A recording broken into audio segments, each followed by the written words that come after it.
நாளைக்கான வீடியோ தாங்க வந்திருக்கு. வீடியோ வந்து சூப்பரா இருந்துச்சு அப்படின்னு தாங்க சொல்லணும். நம்ம தனம், அதுக்கடுத்து கதிர் 2 பேருமே வந்து ரகுராம் கிட்ட வந்து வசமா மாட்டிக்கிறாங்க அப்படின்னு தாங்க சொல்லணும். அந்த கல்யாணம் நடக்கிற இடத்துக்கே வந்து நம்ம ரகுராம் வந்து போய் பார்த்துடுறாரு. அதெல்லாம் பார்க்குறப்போ சேனலை மட்டும் மறக்காமல் லைக் அண்ட் சப்ஸ்கிரைப் மட்டும் பண்ணிடுங்க.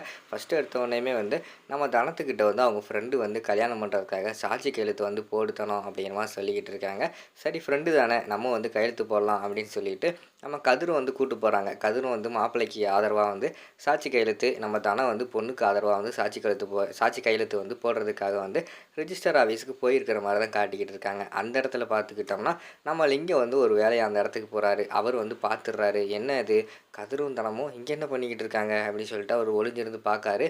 பார்த்தா அவங்க வந்து சாட்சி கையெழுத்து போட்டு வந்திருக்காங்க. அவங்க சுந்தரேசன் இருக்காங்கல்ல, அவங்களோட பொண்ணுக்கு தான் கல்யாணம். அவங்க வந்து அந்த இடத்துக்கு வந்து சாட்சி கையெழுத்து போடுறதுக்காக வந்திருக்காங்க. சுந்தரேசன் பொண்ணுக்காக. உடனே லிங்கம் வந்து டக்குன்னு வந்து புவனேஸ்வரிக்கு வந்து கால் பண்ணிடுறாங்க. அம்மா அம்மா இங்கே ஒரு பயங்கரமான ஒரு சம்பவம் நடந்திருக்கு அப்படிங்கிற மாதிரி சொன்னோடனே என்னென்னு சொல்லுங்கள் அப்படிங்கிற மாதிரி சொன்னோடனையும் இங்கே பார்த்துக்கிட்டோம்னா தனம் கதிர் 2 பேருமே வந்து நம்ம ஊரில் சுந்தரேசன் இருக்காங்கல்ல, அவங்களோட பொண்ணு வந்து இங்கே ரிஜிஸ்டர் ஆஃபீஸில் வந்து கள்ளத்தனமாக கல்யாணம் பண்ண வந்திருக்கா. அதுக்கு கையெழுத்து போடுறதுக்காக சாட்சி கையெழுத்துக்காக வந்திருக்காங்க நம்ம கதிர் தனம் 2 பேரும் அப்படிங்கிற மாதிரி சொல்கிறாங்க. சூப்பர், ஒரு நிமிஷம் அப்படியே வெயிட் பண்ணுங்கள், உடனே வந்து இதை போட்டு விட்டுறேன்னு சொல்லிட்டு சுந்தரேசனுக்கு வந்து நம்ம புவனேஸ்வரி இருக்காங்கல்ல, அவங்க வந்து கால் பண்ணுற மாதிரி தான் காட்டிக்கிட்டு இருக்காங்க.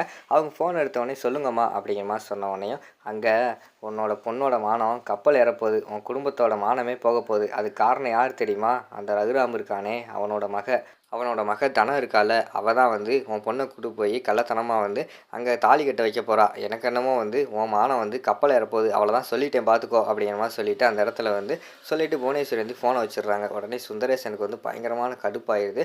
விறுவிறுன்னு கோவத்தில் வந்து நம்ம ரகுராம் வந்து வீட்டுக்கு வந்து போகிறாங்க. என்ன ரகுராம், உங்களை வந்து நான் என்னென்னமோ நினச்சிக்கிட்டு இருந்தேன், ஊருக்கு பெரிய மனுஷன் அப்படி இப்படின்னு சொல்லி நினச்சிக்கிட்டு இருந்தேன். அங்கே என்னடானா உங்கள் பொண்ணு நீங்கள் பண்ணக்கூடாது, உங்களுக்கு பிடிக்காது என்னமோ அதை தான் அங்கே பண்ணிக்கிட்டு இருக்கா அப்படிங்கிற மாதிரி சொல்லிக்கிட்டு இருக்காங்க. என் பொண்ணு என்ன பண்ணா? என் பொண்ணு வந்து விளாட்றதுக்காக ப்ராக்டிஸ் போயிருக்கா அப்படிங்கிற மாதிரி சொல்லிக்கிட்டு இருக்காங்க. நீங்கள் அப்படி தான் நினச்சிக்கிட்டு இருக்கீங்க. அங்கே என் பொண்ணை வந்து கள்ளத்தனமாக கூட்டு போய் வேற ஒருத்தனோட வந்து கல்யாணம் பண்ணி வச்சுக்கிட்டு இருக்கா. இதெல்லாம் ஒரு பெரிய மனுஷனோட பொண்ணு பண்ணுற வேலையா அப்படிங்கிற மாதிரி சொல்லிக்கிட்டு இருக்காங்க. உடனே சிவராம் வந்து கோவப்படுறாங்க. இங்கே பாருங்கள், நீங்கள் ஆள் தெரியாமல் வந்துக்கிட்டு பேசிக்கிட்டு இருக்கீங்க. தயவுசெய்து வந்து நல்லா என்ன ஏதுன்னு விசாரிச்சுட்டு வந்து பேசுங்க.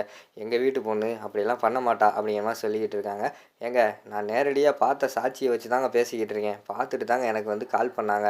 அவங்கள வச்சு தான் சொல்கிறேன். உங்கள் பொண்ணு தான் இந்த வேலையெல்லாம் பண்ணியிருக்கா. தயவுசெய்து வந்து புரிஞ்சுக்கோங்க அப்படிங்கிற மாதிரி சொல்லிக்கிட்டு இருக்காங்க. ஏங்க அப்படிலாம் கிடையாதுங்க, அப்படியெல்லாம் பண்ணுறதுக்கு வாய்ப்பே கிடையாது அப்படின்னு சொல்லிட்டு சிவராம் வந்து சொல்லிக்கிட்டு இருக்காங்க. ஏங்க அப்புறம் நான் வந்து பொய் சொல்கிறேன்னா? எங்கள் வீட்டு பொண்ணோட மானம் போகுதுன்னு சொல்லிக்கிட்டு இருக்கேன். அப்படி வந்து நான் பொய் சொல்ல வேண்டிய அவசியமே கிடையாதுங்க அப்படின்னு சொல்லிட்டு அந்த இடத்துல சுந்தரேசன் வந்து சொல்கிறாங்க. இந்த பக்கம் பார்த்தா மணிக்கு வந்து பயமாயிருது. என்னடா பண்ணுறது, ஐயையோ வந்து நம்ம வேறு பொண்ணை கூட்டு போய் பாதியில் இறக்கி விட்டு வந்தோமே, என்னாச்சு அப்படின்னு சொல்லிட்டு அவர் ஒரு பக்கம் யோசிச்சுக்கிட்டு இருக்காங்க. இங்கிட்டு வந்து ஒரு வார்த்தை ரொம்ப விட்டுறாரு சுந்தரேசன் வந்து. உடனே வந்து நம்ம ரகுராம் வந்து சொல்கிறாங்க. இங்கே பாருங்கள், எங்கள் வீட்டு பொண்ணு, அதுவும் என் பொண்ணு வந்து அப்படி பண்ணவே மாட்டான். என்னோடய வளர்ப்பு என்னன்னு சொல்லிட்டு நான் கொண்டு போய் காட்டுறேன் வாங்க. நீங்கள் எந்த ரெஜிஸ்டர் ஆஃபீஸ்ன்னு சொல்லுங்கள், அங்கேயே போவோம். அங்கே என் பொண்ணு இருக்காளா இல்லையா நம்ம செக் பண்ணுவோம் அப்படின்னு சொல்லிட்டு அந்த இடத்துல அவங்க 2 பேரும் கிளம்பி காரில் வர்ற மாதிரி தான் காட்டிக்கிட்டு இருக்காங்க. இங்கிட்டு பார்த்துக்கிட்டா கல்யாணத்துக்கெல்லாம் அவங்க வந்து சைன் போட்டுக்கிட்டு இருக்காங்க. கல்யாணத்தையே முடிச்சு வச்சிடுறாங்க. முடிச்சு வச்சுட்டு வெளியில் வந்து எல்லாருமே அந்த இடத்துல ஜாலியாக பேசி சிரிச்சுக்கிட்டு இருக்கிற மாதிரி காட்டுறாங்க. நம்ம கதிர்த்தனம், அதுக்கடுத்து அவங்களோட ஃப்ரெண்ட்ஸு எல்லாருமே வந்து கல்யாணத்தை முடிச்சுட்டு வெயிட் பண்ணிக்கிட்டு இருக்காங்க. அந்த நேரத்தில் பார்த்தா டக்குன்னு வந்து நம்ம ரகுராம் கார் போய் நிற்கிது. நிற்கினவுடனே அவர் இறங்கிட்டு வாங்க இங்கே உள்ளே தான் இருக்காங்க அப்படின்னு சொல்லிட்டு சுந்தரேசன் வந்து கூட்டு வராரு. ரகுராம் வந்து மெதுவாக நடந்து வந்துக்கிட்டு இருக்கிற மாதிரி காட்டுறாங்க. ரகுராம் நடந்து வர்றதை வந்து இவங்க வந்து பார்த்துடுறாங்க, நம்ம தனமும் கதிரும். ஐயையோ! அப்பா எதுக்கு இங்கே வந்தார்? வசமா மாட்டிக்கிட்டோம் நம்ம அப்படின்னு சொல்லிட்டு அவங்க வந்து அந்த இடத்துல பயங்கி நடுங்கி நின்றுக்கிட்டு இருக்கிற மாதிரி தான் காட்டுறாங்க. அதோட பார்த்துக்கிட்டிங்கன்னா அந்த எபிசோடு வந்து முடிச்சிடுறாங்க.